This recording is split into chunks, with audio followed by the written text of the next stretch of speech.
Welcome to Optimal Neurospine Podcast, a podcast about optimizing our brain and spine in health and disease. Each episode, leading neuroscientists, neurosurgeons, educators, patients, spine care, and quality improvement experts discuss their research, experience, emerging science, surgical advances, and insights about how to optimize neurological and spine care. Now, here's your host, Dr. Max Boyachi.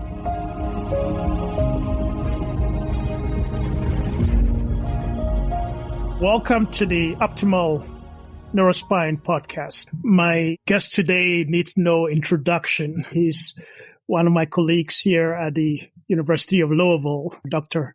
Haring Nauta. Dr. Nauta has had a long and distinguished neurosurgical career. He obtained his medical degree, an MD PhD at Case Western University, where he completed his PhD in neuroanatomy. He subsequently continued to the University of Toronto, where he completed his neurosurgical residency. Subsequently, he did some additional work at the Brain Research Institute in Zurich, where he worked along with Dr. Yasagil. He published a number of papers with Dr. Yasagil, including papers on the spinal subarachnoid space that has been heavily cited. He subsequently was on the staff at Johns Hopkins, where he was an associate professor of neurosurgery and radiation oncology, and initiated a program in stereotactic radiosurgery and was a leader of the vascular neurosurgery program. From 1993 through 2009, he was a professor and chairman of neurosurgery at the University of Texas at Galveston. Dr. Nauta joined the University of Louisville in 2009 as the residency program director. At the University of Louisville, he specializes in brain and spinal cord tumors, lumbar stenosis, cervical disc disease, Chiari malformations, syringomyelia, hydrocephalus, radiosurgery, and procedures for pain.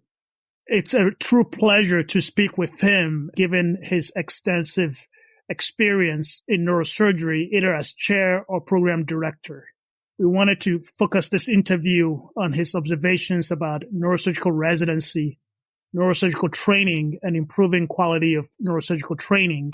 In addition, we would like to speak to him about his exciting work on the treatment of pain using the procedure called punctate myelotomy, as well as speak to him a little bit about some of the research questions that he's currently looking at.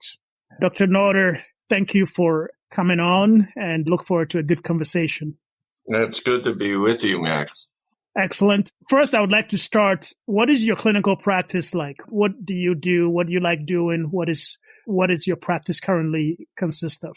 Yeah, well, I'm 75 years old now, so my practice has changed quite a bit.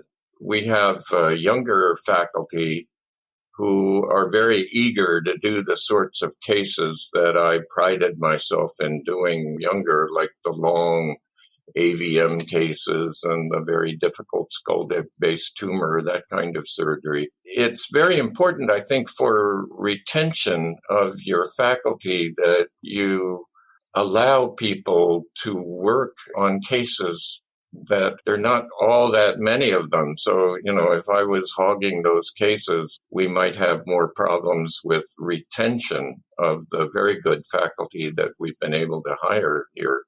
Not only that, but these cases take a long time. So, as you get older, you value more and more the cases that are problematic in some way, but generally things that can be done in a shorter time frame. So currently, I'm interested in areas that are not well served, and those include what to do about facial pain in patients that don't just need an obvious MVD, and so I've been working more with trying to apply glycerol, stereotactic techniques to glycerol rhizotomy and see where we can go with that. I have some other research interests with facial pain, but the other area where I'm working increasingly, the challenge is not to become irrelevant, as you get older. The other aspect of my practice that has grown is trying to see how shunts for normal pressure hydrocephalus, how those indications might be expanded for patients with degenerative brain disorders. The notion is that from the bad old days, when we had just fixed pressure shunts, we very much needed to separate out the patients with a communicating hydrocephalus from patients that had primary brain atrophy. And it was very important because if you shunted a patient with primarily brain atrophy and put in a low pressure, fixed pressure valve, there was a very good chance that the ventricles would just collapse, and there was a high incidence of subdural hematoma that was then difficult to reverse. And so if you look at the literature on normal pressure hydrocephalus, a lot of it is on trying to identify patients that do well. And the bottom line from those studies is that if you apply rather rigid criteria to eliminate the patients with atrophy, that the results are good. That's fine, but now that we have variable pressure, programmable shunts, I think what we're finding is that if the shunt is put in more or less barely working, that the incidence of subdural hematoma is really quite low. And then what that lets you do is it lets you see if shunts for patients with some degree of brain atrophy are helped by the shunt. If you think about what causes the symptoms of NPH, they're synonymous with ventriculomegaly. In other words, the fibers that have to go maximally around the enlarged ventricle to the mesial hemisphere, where the leg area and the bladder control areas are, those are affected differentially the worst. And the other functions with the upper limb and speech and thinking and that sort of thing are relatively less affected with the ventriculomegaly. So the ventriculomegaly remains a part of the brain degenerative disorders. And so what determines the size of the ventricle is the pressure within the spinal fluid trying to make the ventricle bigger, and then the resistance of the tissue turgor trying to make the ventricle smaller, keep it from expanding. And so there is a point where in the brain degenerative disorders where even normal pressure starts to win against the degenerating brain and its diminishing turgor. So when the ventricle gets big, you have a ventriculomegaly syndrome superimposed on a slow, what may be a slower or faster decline overall in the degenerating brain.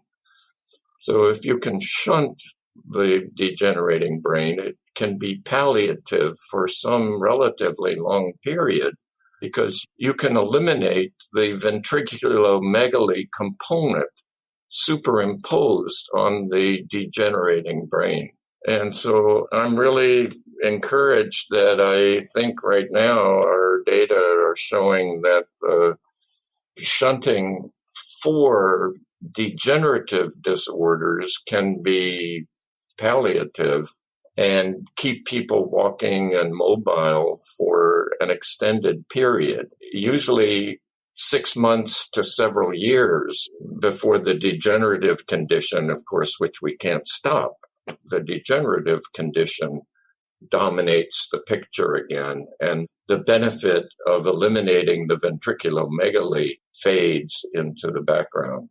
The things I think I should be working on are things that other people don't really want to do and other people don't recognize as a problem because they're more interested in doing cases that they find gratifying. Some of these things we do are not always gratifying. like I said, in my effort to remain relevant, I think I'm trying to work in those border zone areas of neurosurgery. Another area, in addition to hydrocephalus, as you mentioned, taking care of things that young neurosurgeons generally try not to do, you've been very interested in the treatment of neurosurgical pain. In particular, you one of the leaders in a procedure called punctate myelotomy. You're probably the world's expert on this procedure. What is punctate myelotomy, and what kinds of pain is it designed to treat? And what have been the results to date? Yeah. Well, the short answer is that it's designed to treat visceral pain, ideally of a hollow organ, of endodermal origin and below the belly button. The punctate myelotomy interrupts a pain pathway in the dorsal columns. Now, everyone was taught in medical school that the dorsal columns are for the so-called epicritic functions like vibratory sense, position sense, 2-point discrimination, that sort of thing. And the pain is carried by the anterolateral quadrant system. The problem is that we had a problem in that visceral pain was never well treated by any kind of ablative procedure. In other words, you could do anterolateral cordotomy, you could do bilateral anterolateral cordotomy by staging the lesions, you could avoid the Ondine-Kearse syndrome.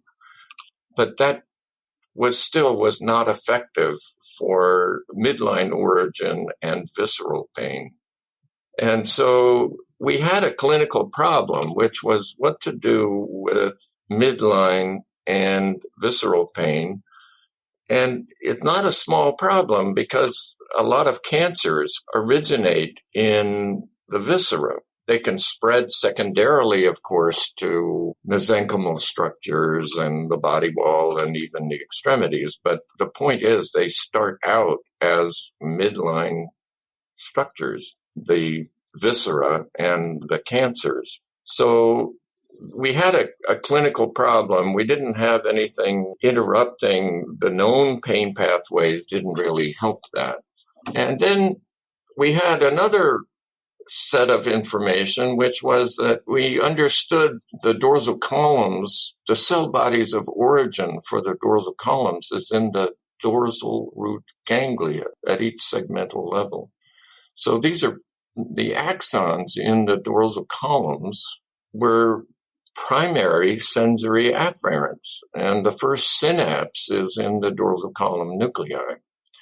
So it came as a surprise when anatomical studies showed that retrograde tracers injected into the dorsal column nuclei labeled cells in the base of the dorsal horn, right near the central canal of the spinal cord. And this system was not trivial. I mean, these cells were seen, at pretty much all segmental levels, and they formed a significant cluster.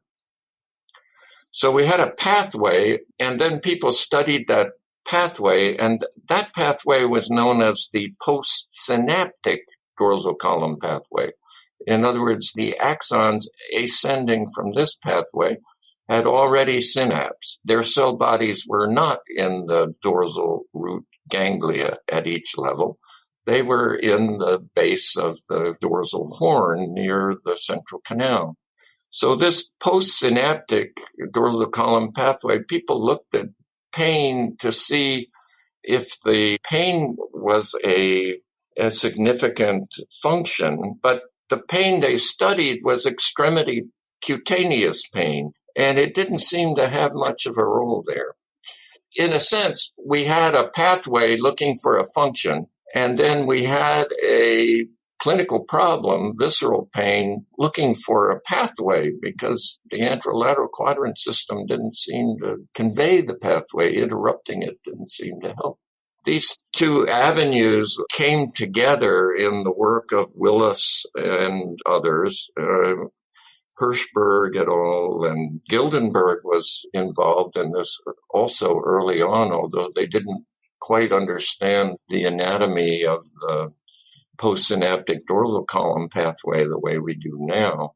But the observations were that if you made a midline myelotomy, you could really improve pelvic visceral pain, rectal pain, vaginal pain, certain bladder pain, colonic pain. And the observation was that it not only helped the visceral pain, but it seemed to have effects on pain, not just at the segmental level of the lesion, but everything caudal to the lesion. And so, in effect, those observations also needed an explanation.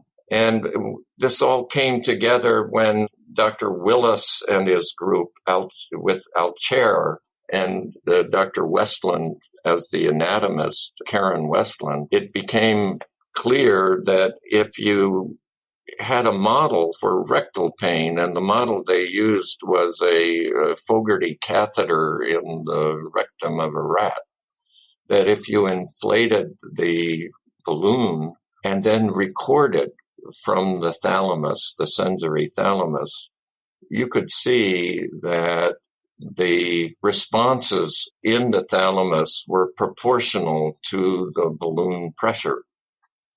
And then if you interrupted the anterolateral quadrants, not much happened to that neuronal activity in the ventral thalamus, ventral tear nuclei. And so in desperation, they cut the dorsal columns. And sure enough, the signal dropped out completely. If you do it then in reverse order, if you do first the dorsal column lesion, and you see a tremendous drop in the activity in the VPL nucleus of the thalamus, the sensory thalamus.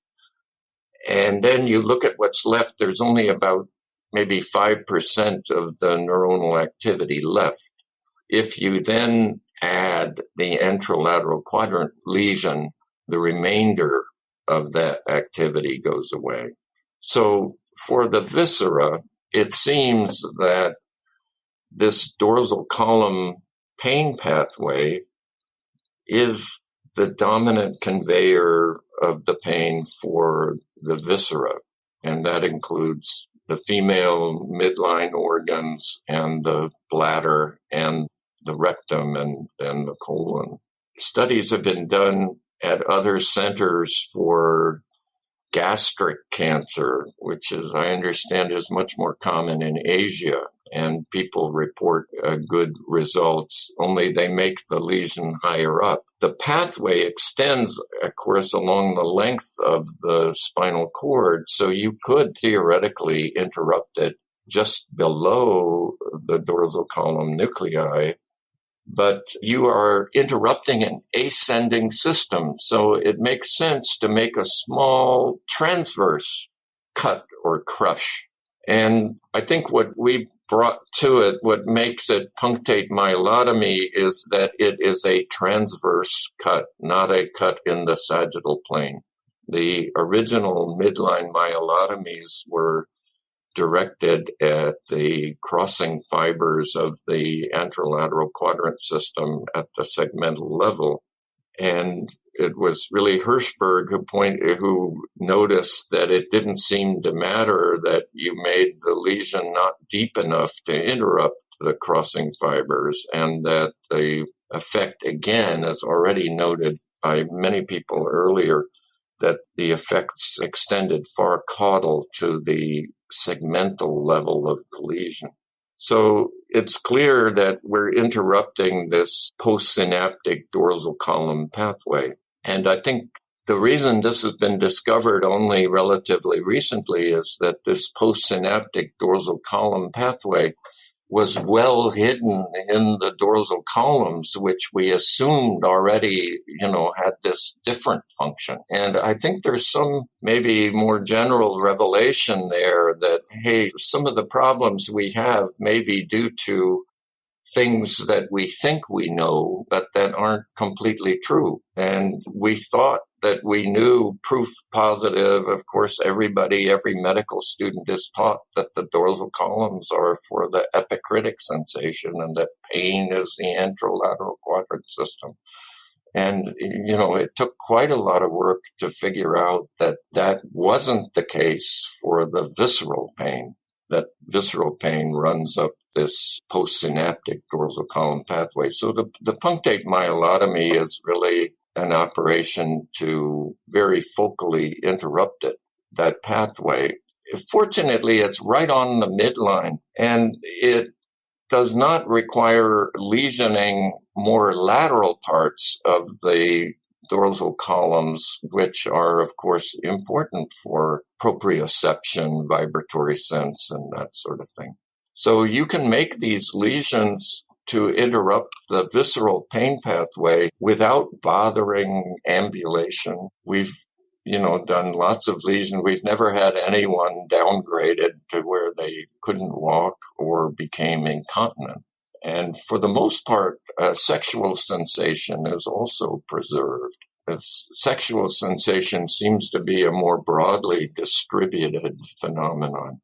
And certainly interrupting the dorsal columns as punctate myelotomy, just this very midline part of the dorsal column, doesn't seem to have much effect on that.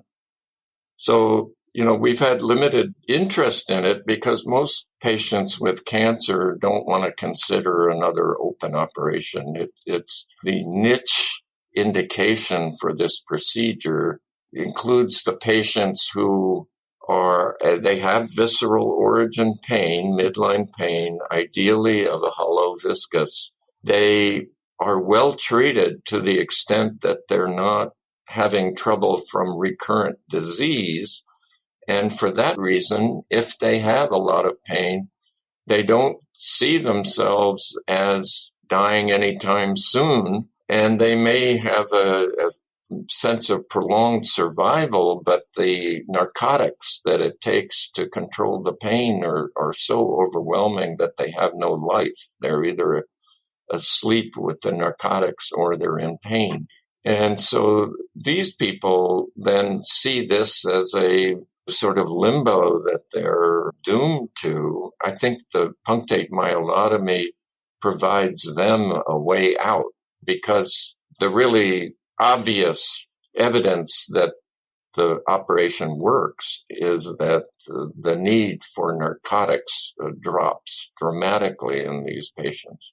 That's the punctate myelotomy, and I think it's probably an underused procedure, but you can't be pushing an open operation on patients who have cancer and maybe have already had surgery, and they just don't want any more. A lot of such patients just want narcotics, and that's fine. But if they see themselves with a prolonged survival and not tolerating the narcotics or having no life on the narcotics, and then the operation gives them an opportunity to eliminate the pain and the narcotics with all its side effects. These people generally get a lot of their life back. If it's for malignant disease, of course, there's the likelihood that eventually the malignant disease will surface in some other way, So it's very hard. I think it's hard to gauge pain procedures for cancer because the cancer itself is a moving target.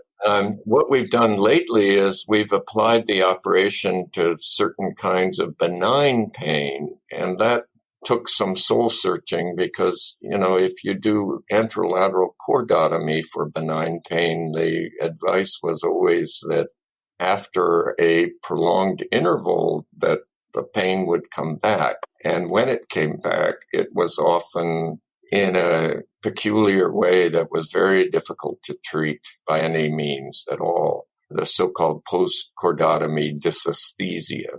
We're dealing with a different pain pathway here. When we've used it for visceral pain, people who have either rectal origin or bladder pain, their pain seems to be dramatically relieved for a really prolonged time.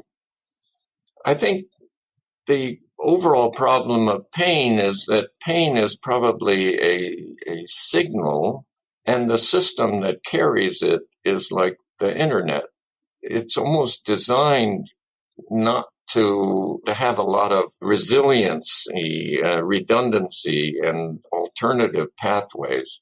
So for a lot of structures, if you try to do a interruption of a pain pathway, you end up with pain that comes back relatively quickly in a 3 to 6 month time frame. If you interrupt a pain type that uses only or so predominantly this one pathway, then the benefits can be quite prolonged. And I think the evidence that hollow viscus, the viscera, use the postsynaptic dorsal column pathway so dominantly that when you interrupt it, you really do have a prolonged effect. In other words, the internet spoiler functions are not as prominent. How long does it take to do the procedure, and what is the typical length of stay for the procedure? Yes, now let's get realistic with this procedure. The patients that want it are patients on really big doses of narcotics and are not well controlled even on the big doses.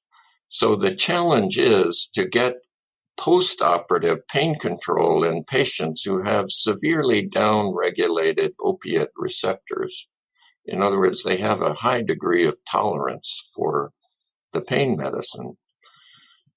So our solution to that, I won't say we have a solution because it's an open operation. And the open operation, by the way, seems to be more reliable and effective than any percutaneous thing that's been reported.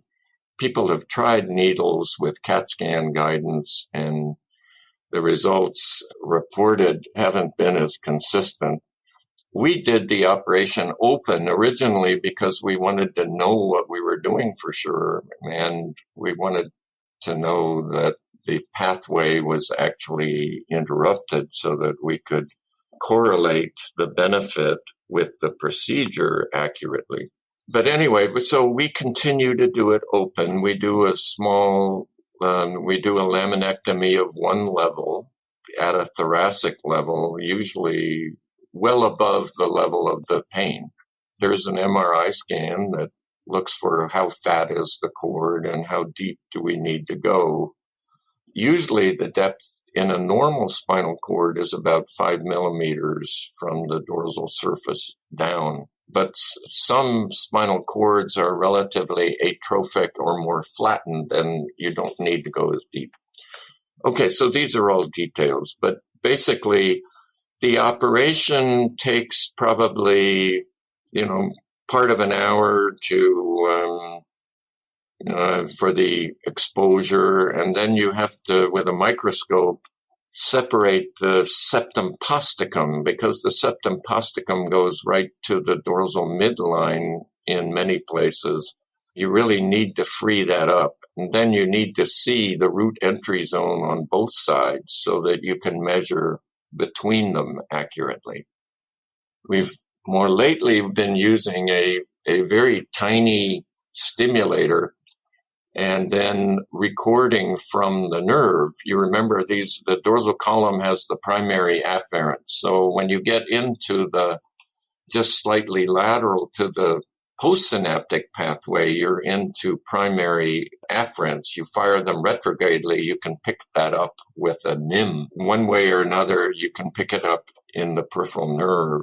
And so you pick it up on the right side and the left side, and then you know where the midline is. And then when you can also see the midline, I think, by the way, the blood vessels perforate right at the midline. But you need to put a number of things together to feel confident that you're crushing the right part of the dorsal columns. The main clue is that The midline is about halfway between the root entry zones on either side. We refine that a little bit with the view of the vessel perforation and the stimulator. We use a crush lesion. We put in a jeweler's forceps to a certain depth and then crush and then let go, taking care not to spread the forceps to injure more lateral parts of the cord, so that requires some attention. Surprisingly, the somatosensory evoked potentials generally do not disappear with that lesion because the more lateral parts of the dorsal columns are not interrupted in any way. So their function is preserved. Then the dura has to be closed, watertight, and we use a lot of local anesthetic. And if we can get the Exparel, the slow release, I think it's in the liposomal local, that you get slow release of the local anesthetic, that would probably be useful. We use a lot of local anesthetic and then close. And then there can be a postoperative problem with pain control. And in one case, it was bad enough that we had to use ketamine for a few days. But generally, the pain of the operation is more or less settles down in about a week. And so it depends how much pain control the patient needs. We've seen as little as a 3-day stay, and we've seen hospital stays that have been in the range of a week before there was enough pain control to just manage with oral anesthetics. But fortunately, the pain is initially confusing because the patients have operative pain. They can be, they can feel like, oh, gee, it didn't work, I'm still in pain. But then as the operative pain goes away, they realize that their original excruciating pain is gone. And at that point, they're usually quite happy. The need for pain for the post-operative, the operative site pain is usually limited and can be weaned fairly quickly after that. I want to shift gears a little bit, Dr. Nauta, and now get into residency training. I will put on the website a link to additional information on the punctate myelotomy for those that are interested. Let's talk about residency training. So you mentioned earlier that you are 75. I imagine you started residency maybe in your 20s or early 30s. So you've had almost 6 decades in neurosurgery. You've seen the evolution of residency training over the years. Neurosurgery training traditionally has been one of the more difficult residencies in medicine. Various metaphors has been used to describe neurosurgical training. Band of Brothers, Navy SEAL, Message to Garcia. As you reflect back, what are your current thoughts about the appropriate metaphors for neurosurgical training these days? The training has become a lot more professional. The ACGME, I think, has done a lot to make it more standardized and to eliminate some of the worst abuses. When I was training, the chairman, the faculty there was no higher authority than the faculty. In the British system, each individual surgeon is sort of the last word for that case. I think in the American system, there is a little more of a hierarchical control. Sometimes, there will be chairmen who influence the way more junior faculty, at least this used to happen, the chairman would influence the way more junior faculty would conduct their clinical practices and their operations. So with the ACGME, there is a lot less tolerance for the kind of abusive behavior, the sorts of things that somehow we tolerated it in those days. And I'm not sure that we should have, but the culture was that the chairman and the faculty, if they threw a scalpel, well, what can anyone do? And that's just them with their frustration and the burdens of their practice. And we as trainees have to tolerate that. We definitely don't see it that way anymore. I think if faculty now are abusive to trainees or to staff, then that's pointed out, and there's remediation and that sort of thing that goes on. So the first thing I'm saying is that there's a lot more professional insistence on professional behavior. I don't think people are allowed to be the bad actors that we somehow tolerated a long time ago. And then the other thing is that the residents themselves, of course, there's this constant problem with the supervision versus independence. It's a polarity in that they're either extreme, either too much supervision, constant supervision, or allowing autonomy without any supervision. Those extremes are a problem. They are very obviously a problem, but in between, unfortunately, you also feel that there's a problem. Some people will say there's too much. Some others will say there's too little autonomy, and it never seems to be ideal. I don't know that we're managing that any better today, but I do think that it is certainly more uniform the way that we train people and that there are certain case numbers that are required. I think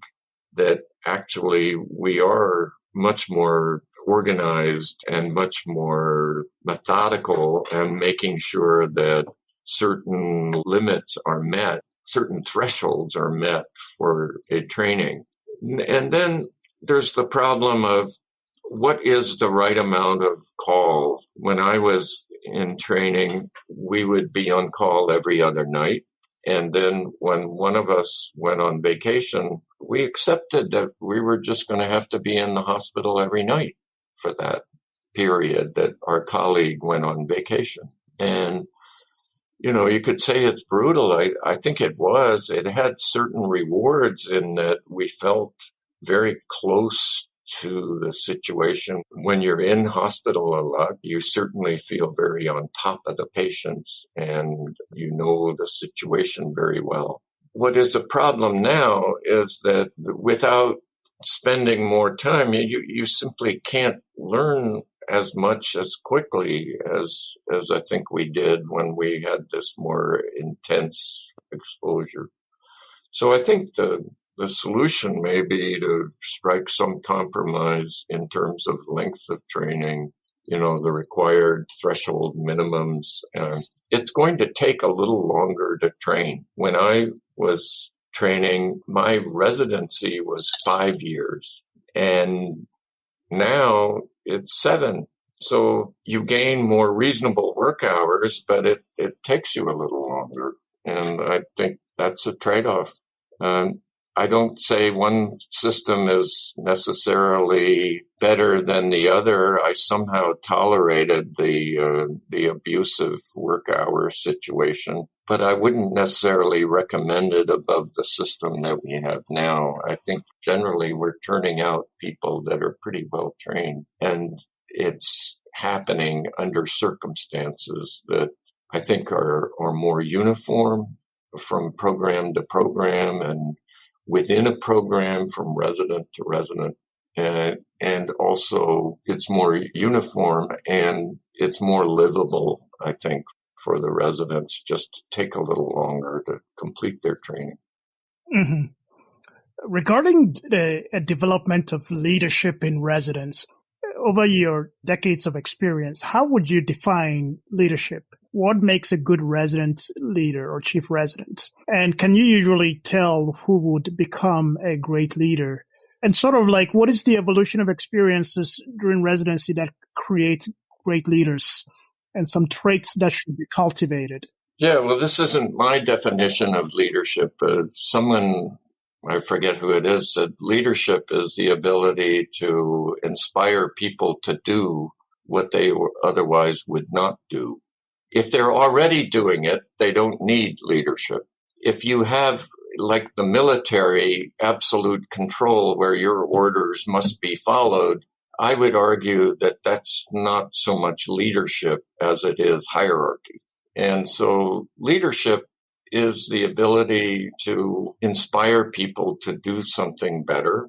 And largely that involves them wanting to be like you a little bit, that you are fair and competent, and they see that because of your fairness. If you say something is important to do, they accept it as something that is a part of the order, that everyone will benefit from that somehow.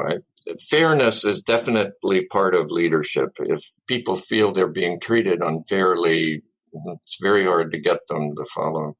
It's funny, Max, my experience with leadership goes back to elementary school when I was somehow managed to confuse the teachers into thinking that I was a strong leader and that I should be the captain of the street crossing guard patrols. And what I discovered very rudely at that tender age, I think I was 10 or 11, is that people don't just do things because you tell them to do it. They have to understand why it's necessary. They have to want in some way to do that.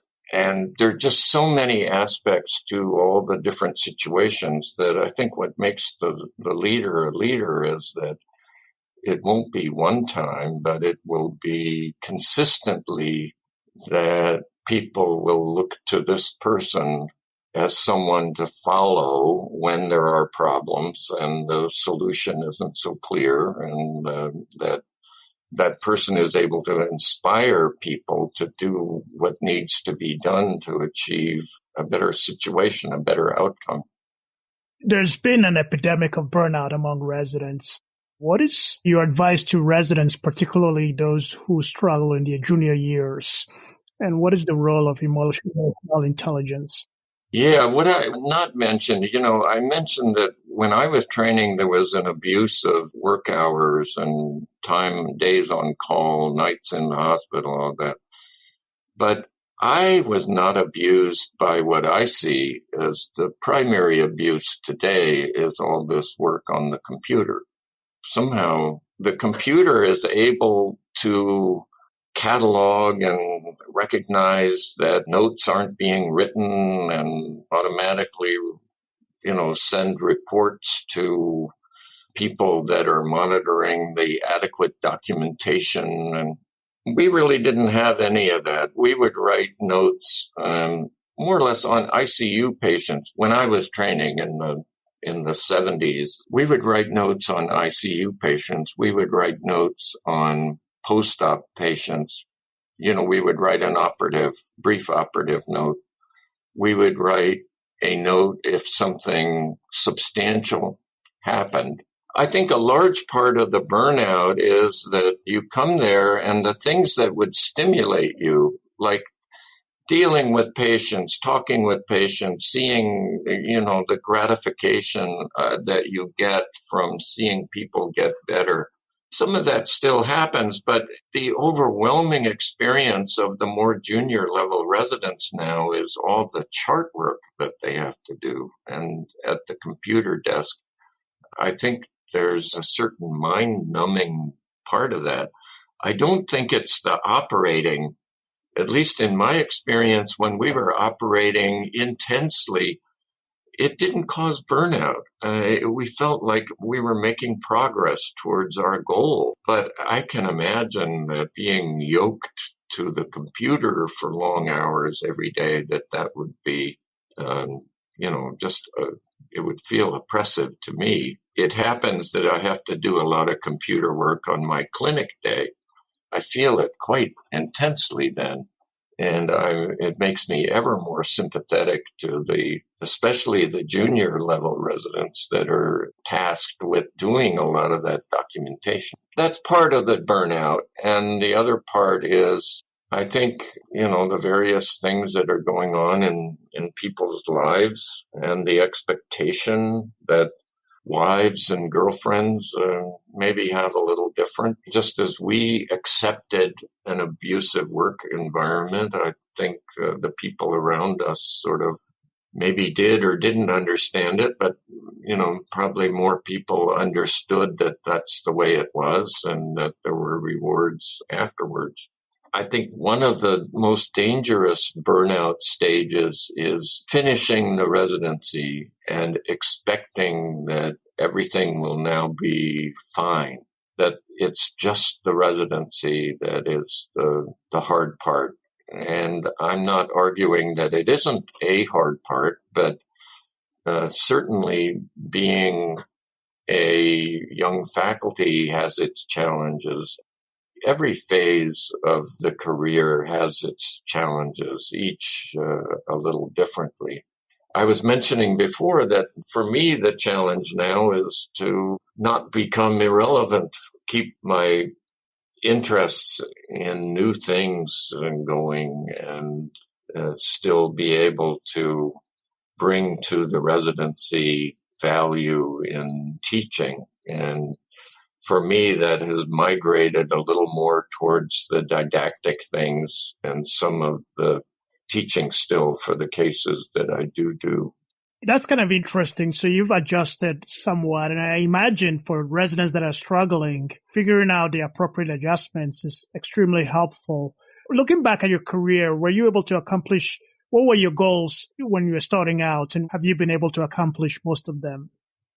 Yeah, well, it's never enough. I did my PhD work on neuroanatomy of the basal ganglia, and I thought my intellectual interest, so to speak, was in the area of brain organization and internal circuitry and you could say the surgery of the internal circuitry of the brain.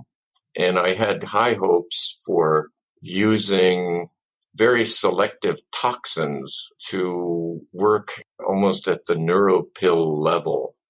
I don't know, maybe some people will enjoy to go into that area, but along the way that I was doing that work with selective neurotoxins injecting in animal models, I could see some success with that, but overwhelmingly, I found myself clinically drawn to the challenge of vascular surgery, of clipping aneurysms and removing AVMs. And at Hopkins, I had the opportunity to work with Gerard de Brun, who was a great innovator in endovascular work. So we worked on combining open surgery with endovascular things, and we came up with the superior ophthalmic vein approach to the CC fistulas that are compartmented in that anterior part.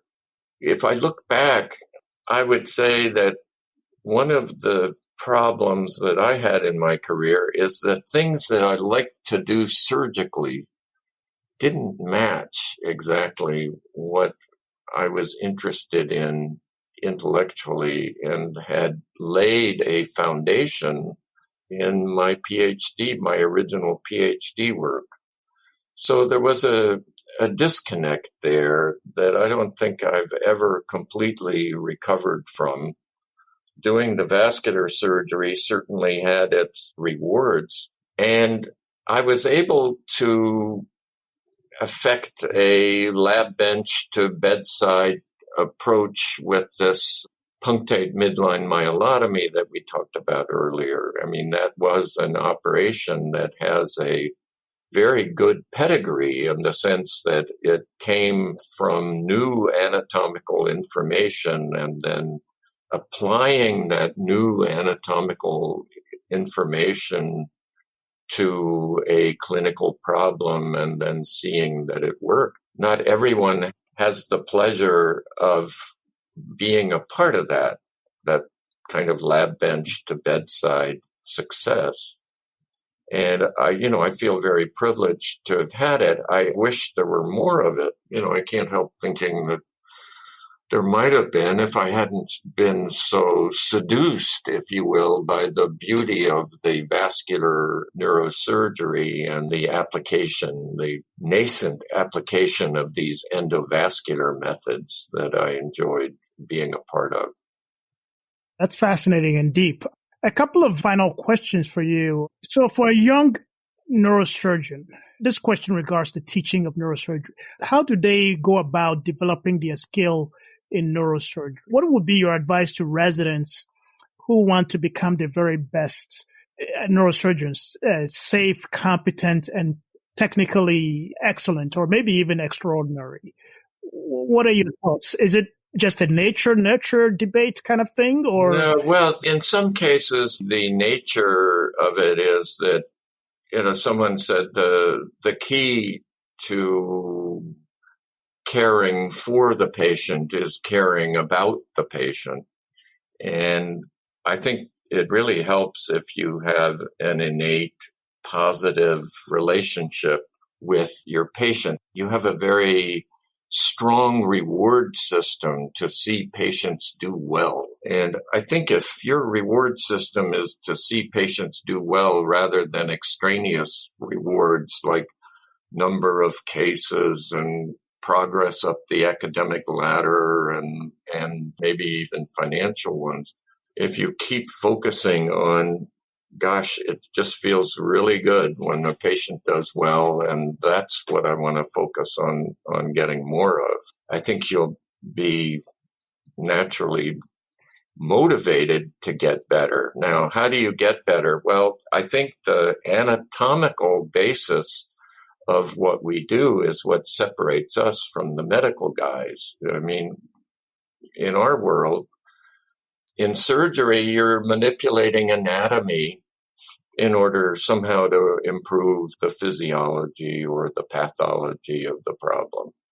And so it really helps if you take a deep interest in the anatomy. And one of the best ways to learn that is to, study it and then go to the cadaver lab and work with it, or work with it in some animal model. Whatever you do, keep working with the anatomy.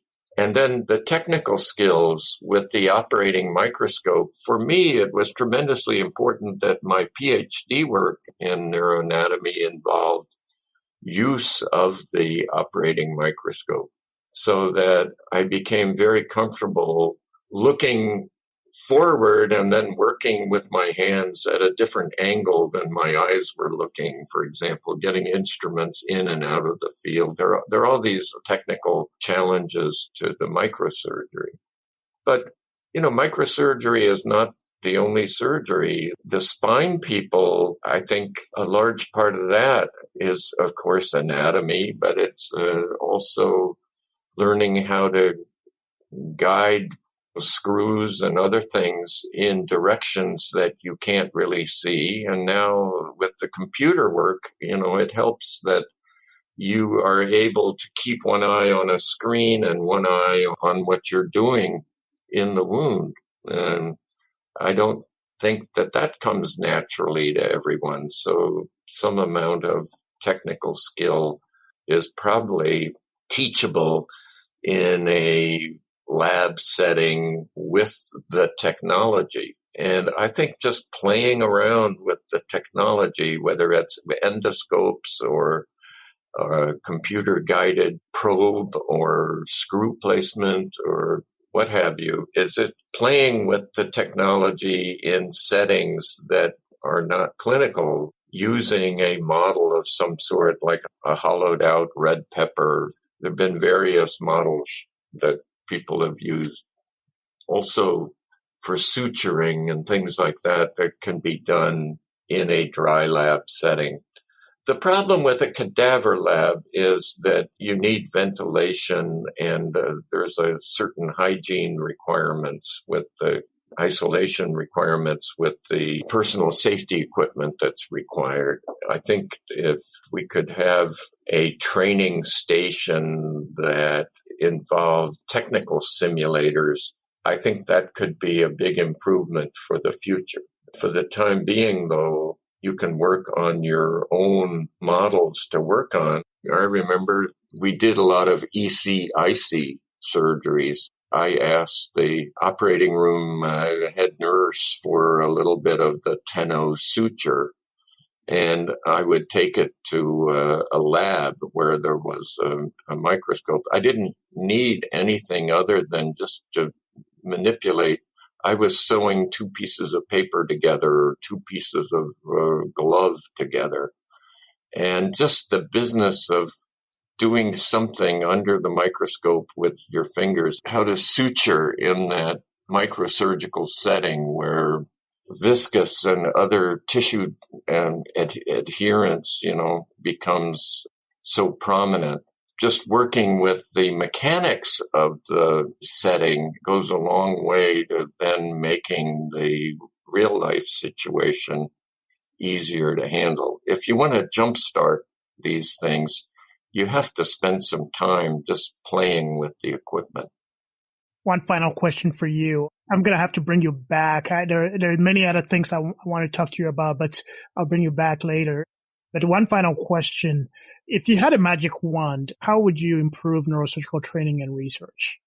Well, you can't get away from the fact that people are teaching each other. Overall, the biggest factor in general neurosurgery training comes from the environment. Let me say that I pride myself in having some influence in how people learn neurosurgery, but I don't think for a minute that what I'm teaching them is where they're getting most of their learning. Most of their learning is coming from the environment of their fellow residents. So if I had to say there's one thing that we don't pay enough attention to, it's the resident-to-resident teaching. And then making sure that we're encouraging a culture of resident-to-resident teaching. And that means encouraging some people to teach more and let their colleagues, share the information that they've worked so hard to obtain. It also requires the more junior people to accept residents as the source of their information. In other words, we see residents who only want to learn from the faculty or the chairman. And I think that's a big mistake when a resident does not participate in this resident-to-resident teaching. I think the faculty, if we focus on certain things that we see in that culture, we can really improve that culture and really improve the neurosurgical training and amplify the influence we have through the residents passing on that to their fellow residents. When it comes to research, I think the question is a little more difficult, and I may not be the best person to talk about this because I did a PhD as part of an MD PhD in medical school. So having done a PhD, when I was in residence, I published papers. I published my share of clinical observation type work, case series, and other purely clinical observation. But I also had in my home, I had a means of plotting pathways. And so I had data, neuroanatomical data that I was analyzing and writing up that I carried over from my PhD years into the residency. It concerns me a little bit that people who are not really interested in research are spending a lot of time maybe frustrated trying to do lab projects that they don't necessarily feel personally motivated to do, but they feel that we are forcing them to do the research. I think research ought to come from your own curiosity and your own need to contribute something, add something, make it better. If the resident doesn't feel it, I don't know how I can inspire that other than by trying to work with the resident, figuring out what he really does want, try to stimulate his curiosity as far as possible, and encourage the research to be based on a curiosity that's somehow inspired. And then you need the facilities and the money and the time. Time and money are big factors, but it's questionable to me how much research should be done in residency and how much should be done maybe beforehand. As I said, I think that opinion is very skewed because I did a PhD before residency. So I think that's not going to work, obviously, for most residents who come to research and must get some sort of training in research in 1 year. I don't have a good answer for how to work with that situation. That is awesome. I want to thank you, Dr. Nauta, for a really exciting discussion. We touched on many critical things. We talked about your work in hydrocephalus, in the punctate myelotomy, and we touched on some of your observations and what you've learned from several decade experience training residents and being chair of neurosurgery for almost 16, 17 years, and your advice to residents regarding how to become more skilled surgeons and burnout and how to learn among residents. It's been really an incredible discussion. I hope to all bring you back. I know you also have interests, some additional laboratory interests that I would like to talk to you about in the future, as well as your interest in quality improvement. Thank you for spending the hour here with me. Thanks. It was fun being with you. Thanks for listening to Optimal Neurospine Podcast with Dr. Max Boakye. If you enjoyed this episode, we hope you share it with others. Leave us positive reviews on social media or leave a rating and review on iTunes. Check out our website, maxwellboakye.com/podcasts for show transcripts and other information. Join us next time for another edition of Optimal Neurospine Show.